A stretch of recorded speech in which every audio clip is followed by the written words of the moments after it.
अल्हम्दुलिल्लाहि रब्बिल आलमीन वल आक़िबतु लिल मुत्तक़ीन वस्सलातु वस्सलामु अला ख़ातमिन नबिय्यीन अम्मा बाद फ़अऊज़ु बिल्लाहि मिनश शैतानिर रजीम बिस्मिल्लाहिर रहमानिर रहीम अलैहिस्सलाहु बिकाफ़िन अबदा सदक़ल्लाहुल मौलानाल अज़ीम। वाजिबुल एहतराम बरादर मोहतरम अब्दुल गनी मैंगल साहब, मेंबर NIRC, बरादर मुकर्रम जस्टिस रिटायर्ड मलक ज़हूर शेवानी साहब, लायक सद एहतराम कायदीन वकला और यहाँ पर पिंडाल में मौजूद हाजरीन ख्वातीन व हज़रात,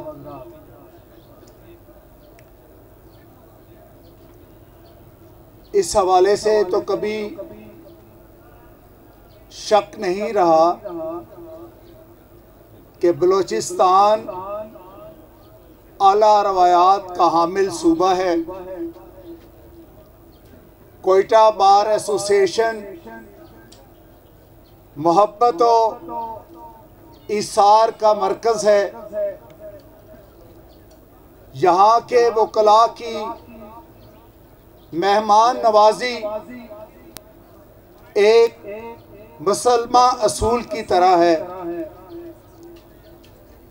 मेरी ये जदीद ख्वाहिश थी कि मैं एक लंबे अरसे के लिए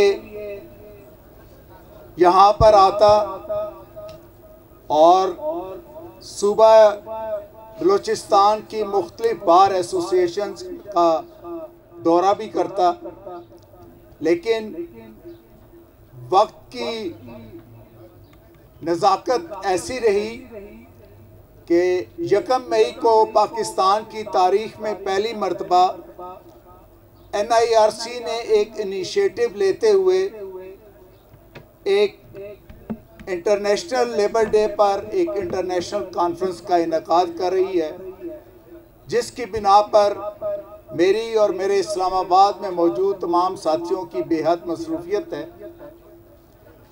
हमारे प्रोग्राम में ये शामिल था कि कराची और लाहौर को वीडियो लिंक के ज़रिए इस्लामाबाद में बैठकर अपीलों की समाअत करने के बाद हमने अपने बाकी बेंचेस को भी लिंक करना था और हमारे अपने प्रोग्राम के मुताबिक ये काम हमने मई के आखिर में करना था। लेकिन एक दिन मुझे बरादर मोहतरम अब्दुल गनी मैंगल साहब का फ़ोन आया और उन्होंने कहा कि मौजूदा हालात के तनाजुर में कोयटा से या बलूचिस्तान से वकला का कराची जाना या इस्लामाबाद पहुंचना ना सिर्फ बहुत महंगा है बल्कि ख़तरों से पुर है। इसलिए आप फौरी तौर पर इस हवाले से कोई कदम उठाएं। हमने वार फुटिंग बेसिस के ऊपर उनकी इस अपील पर लब्बैक कहते हुए हमने अपनी IT के हेड को यहाँ पर भिजवाया और कहा कि ये काम फौरी तौर पर किया जाए। अल्हम्दुलिल्लाह ये चीज़ें अल्लाह ताला की तरफ से प्लान होती हैं, लेकिन हिस्से में किसी के आ जाती हैं। ये बहुत अरसे से शायद ये काविशें जारी थी, ये मुतालबात भी जारी थे, ये ख्वाहिश भी पाई जाती थी कि ये सहूलत जो है लिटिगेंट्स को, वकला को और जो भी हमारे पास फरीक की हैसियत से पेश होते हैं उन तक ये सहूलत पहुँचे। लेकिन अल्लाह ताला ने ये एजाज़ अब्दुल गनी मैंगल साहब के हिस्से में लिखा हुआ था और इनकी काविशों की वजह से ये आज मुमकिन हुआ कि आज से बाकायदा बलूचिस्तान से फुल बेंच की अपील की समाअत का आगाज़ हो गया। जब आज हम कोर्ट रूम में गए तो ये एक अजब नज़ारा था कि हमारा फुल बेंच इस्लामाबाद में बैठा हुआ था। अपीलांट के कौंसल कराची से अपनी मारूज़ात पेश कर रहे थे और रेस्पोंडेंट के वकील जनाब मिर्ज़ा साहब कोयटा से अपनी बहस कर रहे थे। मुझे यकीन करें, मैं एहसास तशक्कुर के साथ मैंने अल्लाह का शुक्र अदा किया कि या रब्बुल आलमीन, तेरा लाख लाख शुक्र है कि तूने मुझे ज़रिया बनाया कि मैं यहाँ पर लोगों को, लिटिगेंट्स को और अपने वकला को सहूलत फराम कर सकूँ। और मैं ये अल्लाह से ही दुआ करता हूँ कि अल्लाह ताला इसको मेरे साथी अब्दुल गनी मैंगल और NIRC की टीम के लिए सदका जारिया बना दे। इंशाअल्लाह हमारे पेश नज़र ये है कि हमने NIRC को पाकिस्तान का सबसे जदीद इदारा बनाना है। हम फाइलिंग का सिस्टम लेके आ रहे हैं। आप अपने घर में बैठकर भी, एक वक्त आएगा कि आप अपने घर में बैठकर भी बहस कर सकेंगे। आपको कोर्ट प्रेमिसेस में भी आने की ज़रूरत नहीं पड़ेगी। आप अपने घर में बैठकर अपनी पिटीशन, अपनी अपील फाइल कर सकेंगे। आप अपने घर में बैठकर मुसद्दका नकूल हासिल कर सकेंगे।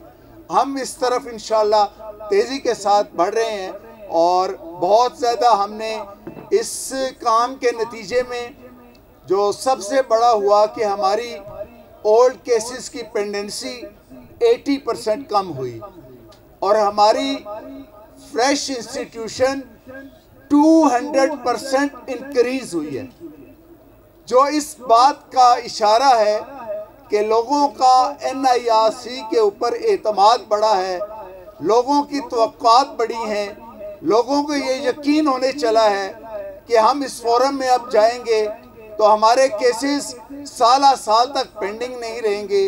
अब हम इनके पास आएंगे तो हमारी दाद रसी हो सकेगी। अब हम इनके पास पहुँचे हैं तो हमारी अश्क शोई हो सकेगी। और इंशाअल्लाह ये इसी स्पिरिट के साथ, इसी जज्बे के साथ मैं और मेरे तमाम साथी जो है वो एक काविश कर रहे हैं और बहुत जल्द आप देखेंगे कि आपके NIRC को एक बहुत बड़ा मुकाम हासिल होगा।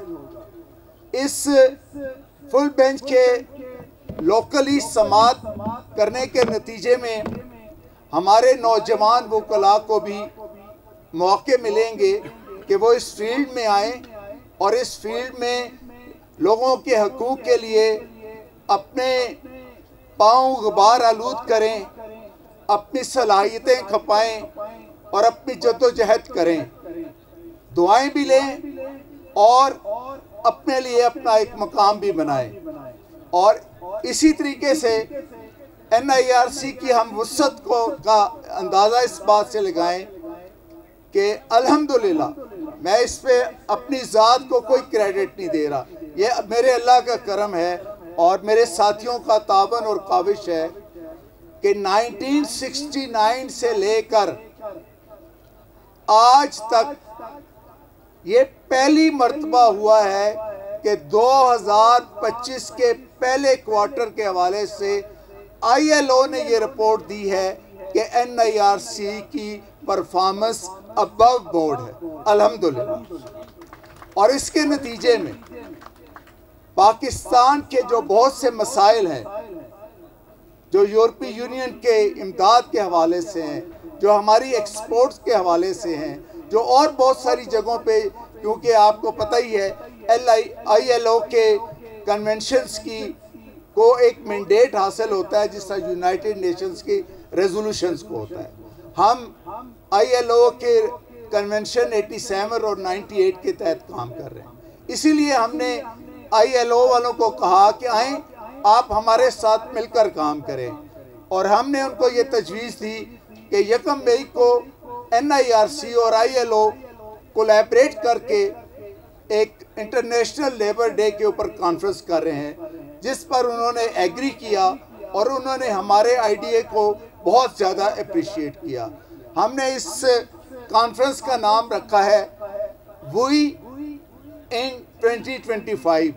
We stands for W for workers and E for employers. वी in 2025 navigating change with harmony. हम आज तक यही समझते रहे कि शायद NIRC का काम सिर्फ आजर और अजीर के दरमियान तनाज़ात का फ़ैसला करना है, ट्रेड यूनियंस को रजिस्टर करना है, रेफरेंडम कराने हैं, CBA सर्टिफिकेट जारी करना है। लेकिन यकीन कीजिए कि ये NIRC का 1/3 काम है। NIRC का बुनियादी काम जो है वो एम्प्लॉयर और वर्कर के दरमियान हार्मोनाइज रिलेशनशिप को डेवलप करना है, और हम उसी मकसद को पेशे नज़र रखते हुए हमने ये काविश कर रहे हैं कि हम 1 मई को जो कॉन्फ्रेंस कर रहे हैं उसमें मैं आप तमाम साथियों को इनवाइट करता हूं कि चलें, पिकनिक के बहाने से ही इस्लामाबाद आ जाएं। आगे जुम्मा, हफ्ता, इतवार छुट्टी होगी, आगे अपने खर्चे पे मरी भी हो आएँ। अच्छा माहौल है, अच्छा मौसम है। हम तो आपको सिर्फ चाय पेश करेंगे, खाना पेश करेंगे और मशरूबात, ठंडी और सॉफ्ट मशरूबात पेश करेंगे। थैंक यू सो मच, जज़ाकल्लाह। आपकी मेहमानदारी का, आपकी मोहब्बत का, आपकी उल्फत का, आपकी चाहत का, आपकी करम नवाजी का बेहद शुक्रिया। जज़ाकल्लाहुल खैर। अस्सलाम वालेकुम।